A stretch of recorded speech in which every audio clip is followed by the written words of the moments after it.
everyone, TPS Miner here. Welcome back to the TPS Miner channel. Today we're going to continue our conversation about mining ERGO with 30 series LHR graphics cards.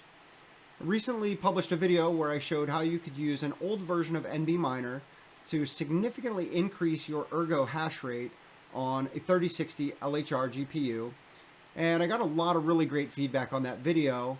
And a lot of people noticed that I have a 3070 Ti, which is also an LHR card, and asked if I could show the overclocks, the hash rate, and the profitability of that GPU using the same methods as we had done for the 3060.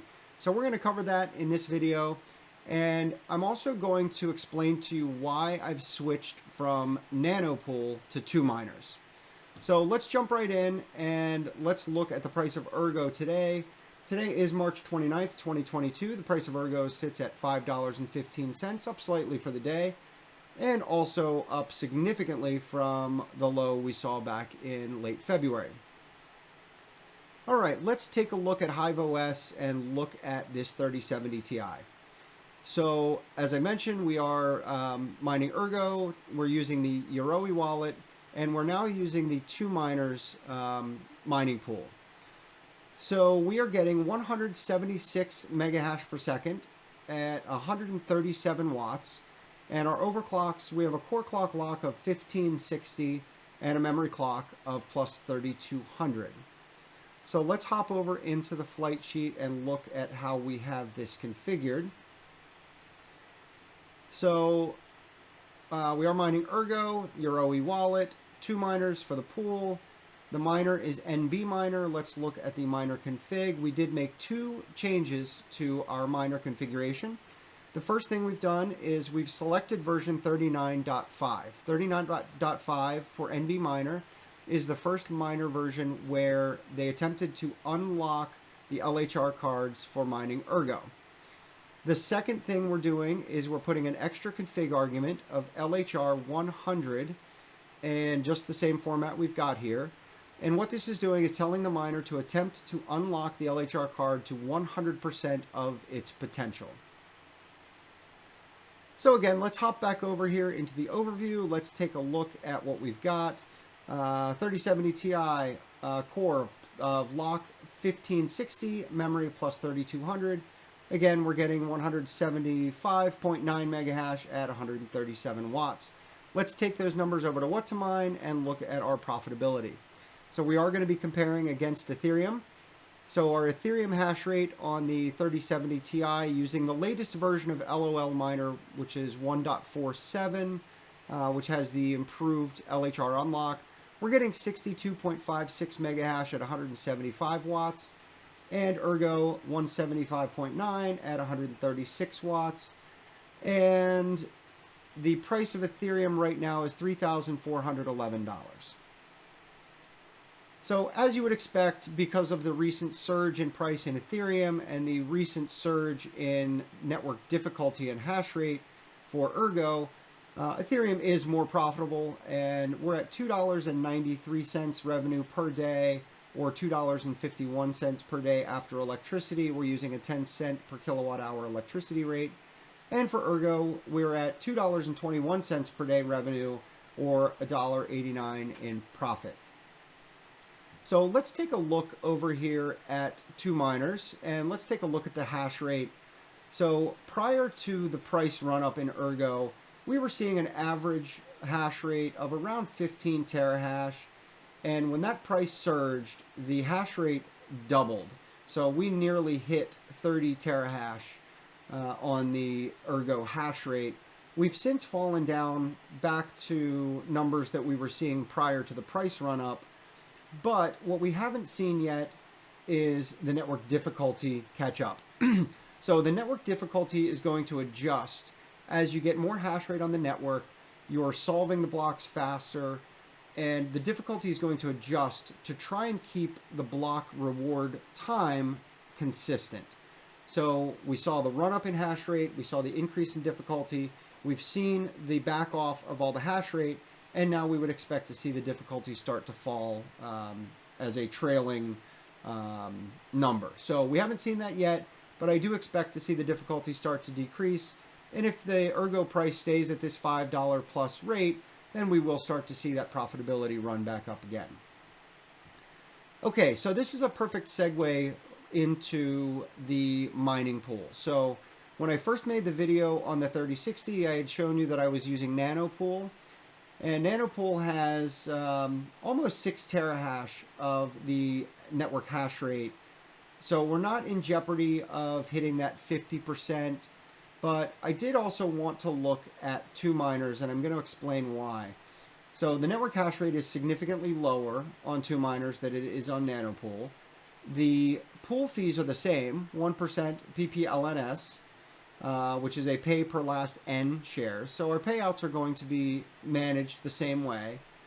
So you might ask, well, why am I going to go to a pool with a lower hash rate if I don't need to protect the network from say a 50% attack or 51% attack? Well, 2 miners has a tool that you can use to test the ping to the server. So this isn't just a ping to the server. What this does is, let me scroll down a bit here and explain what this does. So what this is doing is actually connecting to the pool, send a login command to the pool using the Stratum protocol, and then wait for a valid response, and then repeats. So instead of just pinging a server, you're actually going in and executing the proper protocols to see what the response time is back from the pool. Now, I've used this before when I was looking at what pool I wanted to use to mine Ethereum, and you might think that because this is something that was created by 2 miners, it would be skewed in their favor, and I will tell you it's not.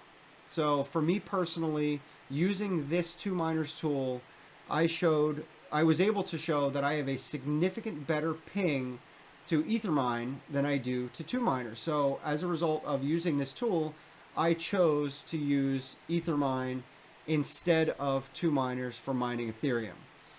Now, what I found using this tool, comparing Nanopool and 2 miners, I'm finding that my ping to Nanopool is 3 times what it is to 2 miners. So I'm over 300 milliseconds ping to Nanopool, and I'm under 100 milliseconds to 2 miners. So because I'm getting paid for the number of shares that I'm submitting, it makes sense for me to go to 2 miners because I've got the better ping.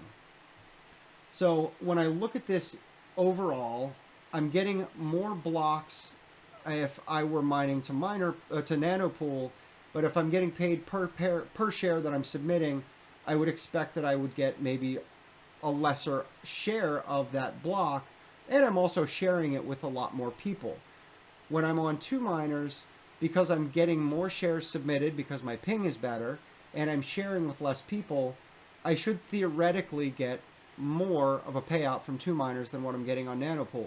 Now, the only way to really know this for sure is for me to go in and test a side-by-side where I take, say, 13060 LHR on Nanopool, 13060 on 2 miners, and let them run for a week or 2 weeks or longer, and then compare over time to see how the payouts compare. But it seemed logical to me, because my ping is so much lower on 2 miners, that that's the way I should go. Now, if my thought process is flawed in any way, please leave me a comment down below and let me know. This is something that is relatively new to me, trying to understand these pings to the different pools. Now, I know this makes a much bigger difference if I'm solo mining. I don't know how much of a difference it's necessarily going to make when I'm pool mining. But again, just something that I made an observation on and decided to make the switch to 2 miners. So again, please let me know if my logic is flawed or if there is some reason why you think I should be using Nanopool over 2 miners. But again, 2 miners seems like a much more logical place for me personally to be. So I'm going to leave a link in the description below to the GitHub, where you can go down and download this Stratum-Ping tool from 2 miners. And I would say go ahead and give it a try, see what happens. So for me, it seems like it's going to make a difference, and as a result, I'm switching to 2 miners. Okay, so now let's look at the 2miners.com ERGO mining pool. The other thing that I noticed and maybe not so much of a big difference, but more of just kind of a nice feature, is that Two Miners covers the payout fees. So they do charge the 1% PPLNS fee, but they're covering the payout fees. And I looked to see what Nanopool does, and Nanopool does charge a commission of 0.001 ergo per payout. Now, it's virtually negligible, but again, it is something, and I did want to point it out that it is a difference between those two pools. So again, I've made the decision to switch to Two Miners. I want to give them the benefit of the doubt. I want to try and take advantage of the improved ping rate that I'm seeing on Two Miners versus Nanopool. And again, just circle back and let's take a look at this 3070 Ti one last time. Almost 176 megahash at 136 watts. The efficiency on this is fantastic. So I couldn't be happier. So thank you all for encouraging me to go out and test this. And I hope this does prove to be useful for you. If you did enjoy the video, please hit the like button. Please consider subscribing to the channel. Hit the notification bell to be notified of future content. I really appreciate you taking the time to watch this video. I hope you have a great rest of your day, and I look forward to seeing you again real soon.